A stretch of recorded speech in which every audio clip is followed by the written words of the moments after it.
वाल्मीकि की रामायण के बारे में हम सब जानते हैं, लेकिन कम लोगों को पता होगा कि 15वीं शताब्दी में श्रीराम पर एक और महत्वपूर्ण ग्रंथ भी लिखा गया है। यह ग्रंथ है आनंद रामायण। इस ग्रंथ में लेखक का जिक्र नहीं है, पर ऐसी मान्यता है कि खुद वाल्मीकि ही मूल रूप से इसके लेखक हैं।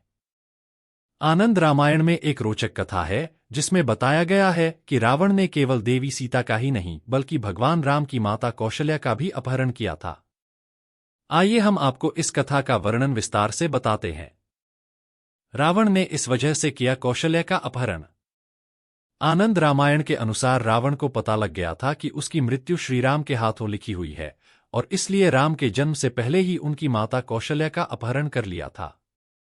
रावण को ब्रह्मा जी के द्वारा ज्ञात हो गया था कि राजा कौशल की पुत्री कौशल्या का विवाह अयोध्या के राजा दशरथ से होगा और दोनों से जन्मा पुत्र राम के हाथों ही उसका वध होगा। यह जानकर रावण सर्वप्रथम अयोध्या गया और दशरथ को मारने का प्रयास किया। जिस समय रावण वहां पहुंचा तब राजा दशरथ अपने मंत्रियों के साथ जलक्रीड़ा में मग्न थे। मौका देखकर रावण ने उन पर हमला करके उनकी नाव डुबो दी। इसके बाद रावण कौशलपुरी पहुंचा और वहां जाकर राजा कौशलराज को युद्ध में हराने के बाद उनकी पुत्री और राजकुमारी कौशल्या का अपहरण कर लिया। इस तरह छिपाया कौशल्या को। आनंद रामायण के अनुसार रावण ने कौशल्या को एक संदूक में भरकर तिमिंगल नामक मछली के मुंह में छिपा दिया और फिर लंका वापस लौट गया। तिमिंगल कौशल्या को अपने मुंह में दबाकर जल में घूम रही थी कि तभी उसका सामना अपने एक दुश्मन से हो गया। तिमिंगल उस संदूक को एक निर्जन टापू पर रखकर शत्रु से युद्ध करने जाती है। उसी समय रावण के हमले से बचकर राजा दशरथ और उनके मंत्री सुमंत्र टूटी हुई नाव की एक लकड़ी को पकड़कर उसी टापू पर पहुंचते हैं जहां संदूक में कौशल्या पड़ी हुई थी। टापू पर उस संदूक को देखकर दशरथ अचरज में पड़ जाते हैं। उन्हें लगता है कि इस संदूक को खोलकर देखना चाहिए। फिर जैसे ही वह संदूक खोलते हैं तो उसमें एक कन्या को देखकर वह हैरानी में पड़ जाते हैं। इस तरह हुआ दशरथ कौशल्या का मिलन। दशरथ और कौशल्या ने एक दूसरे अपना परिचय देते हैं। इसके बाद दोनों ने एक दूसरे से गंधर्व विवाह कर लेते हैं। विवाह के बाद कौशल्या के साथ दशरथ और सुमंत्र भी उस संदूक में छिप जाते हैं।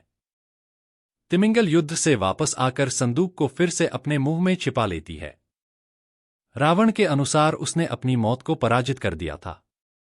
रावण ब्रह्मा जी के पास जाकर बोलता है कि उसने दशरथ को मार दिया है और कौशल्या का अपहरण कर उन्हें छिपा दिया है। तब ब्रह्मा जी रावण को बताते हैं कि दशरथ और कौशल्या के बीच प्रणय हो चुका है। ब्रह्मा जी ने रोका रावण को। ब्रह्मा जी द्वारा यह जानने पर रावण तुरंत उस संदूक को मंगवाता है। जैसे ही वह संदूक खुलता है, रावण उसमें कौशल्या के साथ दशरथ और सुमंत्र को देख अत्यंत क्रोधित हो जाता है। वह गुस्से में अपनी तलवार निकालकर उसी क्षण उनका वध करना चाहता है, परंतु ब्रह्मा जी ने उसे ऐसा करने से रोका।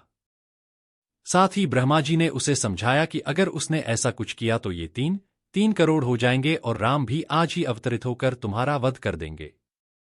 ब्रह्मा जी ने रावण को समझाया कि होनी को कोई नहीं टाल सकता। तुम क्यों अपनी मृत्यु आने से पहले ही मरना चाहते हो? ब्रह्मा जी द्वारा समझाए जाने पर रावण ने दशरथ, कौशल्या और सुमंत्र को जीवित छोड़ देता है और लंका चला जाता है।